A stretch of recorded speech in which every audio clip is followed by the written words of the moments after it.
Childish Gambino has done everything you can ask for as an artist. From releasing #1 hit songs to writing his own show, the talent of Donald Glover seems to be endless. And yet, this wasn't supposed to happen. At least not realistically. Now I'm so Before rap and even before acting, Donald Glover would work on skits back in the old YouTube days. But you know what? I found that being a decent human being really isn't worth it. What the fuck is wrong with you? This is what. Eventually, after college, he would get started in the show business industry. He would do some work on 30 Rock, writing scripts, working behind the scenes, and also winning awards. But what really gained him some recognition was his work as a part of NBC's Community. Donald would shine throughout the show and become a fan favorite for many, and I've heard a lot of people say that he is like the heart and soul of the show. However, in 2013, Donald Glover would leave the show. I just want to make dope shit from now on, like on my own terms. Okay, it's Childish Gambino, homegirl, drop it like the NASDAQ. In 2011, the rap game was introduced to Childish Gambino with the release of Camp. Shut your mouth before I fuck it. You really hate my lyrics now? Okay, Cuddies. The album was Donald's first album, and you probably recognize a bunch of songs from it. Despite the album being in your face and unashamed of how it feels, Gambino's insecurities are a big part of the album's narrative. But alone is exactly how I should be. The album was mainly received positively by fans and critics, but there was a lot of pushbacks from some who felt like the album was too over the top. However, the potential shown on this album would eventually be expanded on a couple years later.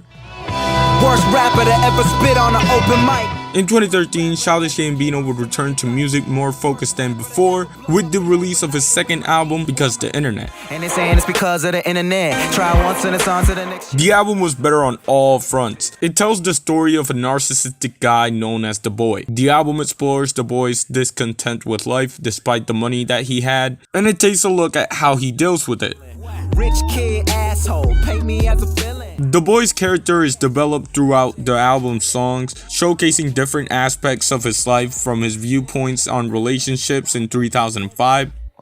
Sorry, I'm just scared of the future. Till 2005, I got your back, we can do this. Or just how much of an asshole he is. I ain't fucking with you niggas like I part-time. The vision for the album is one of the most ambitious that I've ever seen, especially with the fact that there are short films and screenplays that expand the story. It shows how much time and care he really put into this. And I feel like this was the album that really introduced people to Childish Gambino. After Because the Internet, Gambino would take a step back to work on a new show called Atlanta. What do you do, Ern?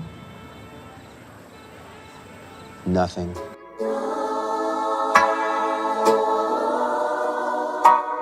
No, rappers don't want to be rappers. They don't.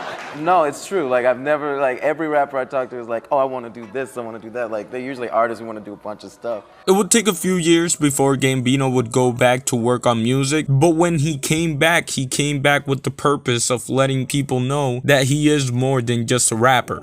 There is a voice inside our soul.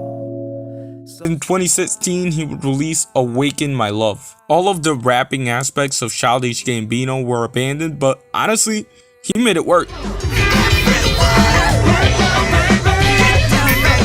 It is definitely an experimental album. I am not gonna lie to you. Just a lot of things that you wouldn't expect from the Childish Gambino experience, but were present nevertheless. I'd be crazy not to mention the intro for this album, because Me and Your Mama is one of the craziest songs I've ever heard.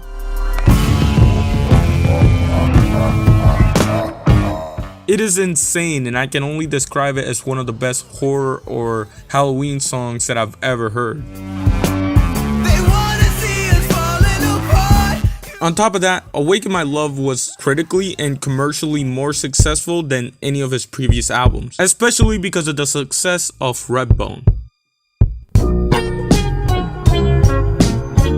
The song's success was not guaranteed, especially because it didn't have a music video, and Gambino wasn't their biggest hit maker either. Even 3005 wasn't that big of a hit. It never even made it to the top 40 on billboards, but Redbone made it all the way up to number 12, and honestly, it was a perfect representation of the album.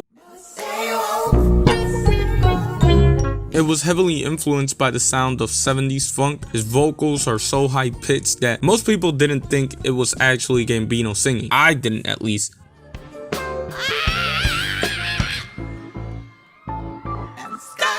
But it was, and even though it was odd, it worked.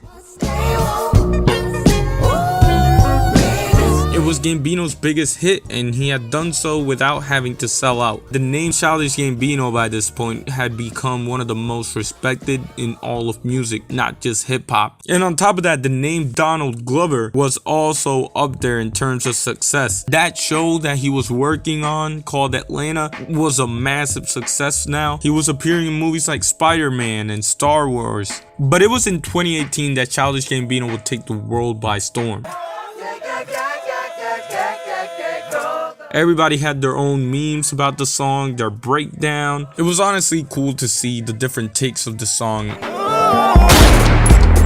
The song was Gambino's first #1 song, and understandably so. Like, yeah, this was the song for at least a couple of weeks. Everybody was talking about it. I got the strap. Hey, I got a carry. The song was just a moment in pop culture. I know you wanna have it, but just for me. And the messaging that the song was going for is still relevant today. So I honestly see this song being relevant for years and years into the future. Unless America like gets rid of like racism and like guns and shit, which we're not. Come on, it's America. This is America. His last project came in 2020. It was very early into the quarantine era of our lives, and although majorly forgotten, it's an interesting listen.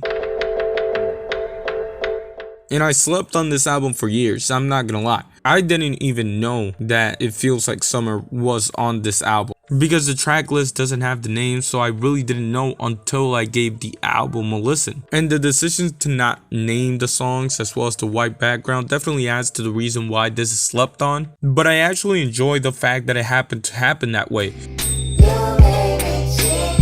03-15-20's lack of visuals and titles makes sense to me. The album was worked on after the passing of Donald's dad, and the lack of visual and track list remind me of the nothingness of grief. Like, you could name the songs on the album, but does it really make a difference?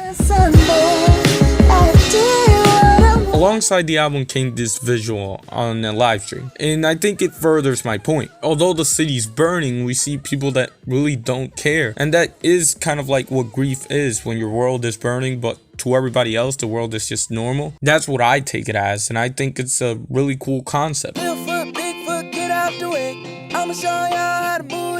And this album is really the most underrated aspect of Gambino's entire career. But I will say, by this point of his career, it really seems like Childish Gambino has proven one thing at least. It's possible to be more than just a rapper, or an actor, or a comedian, or a show writer. You don't just have to be Donald Glover. You can also be Childish Gambino.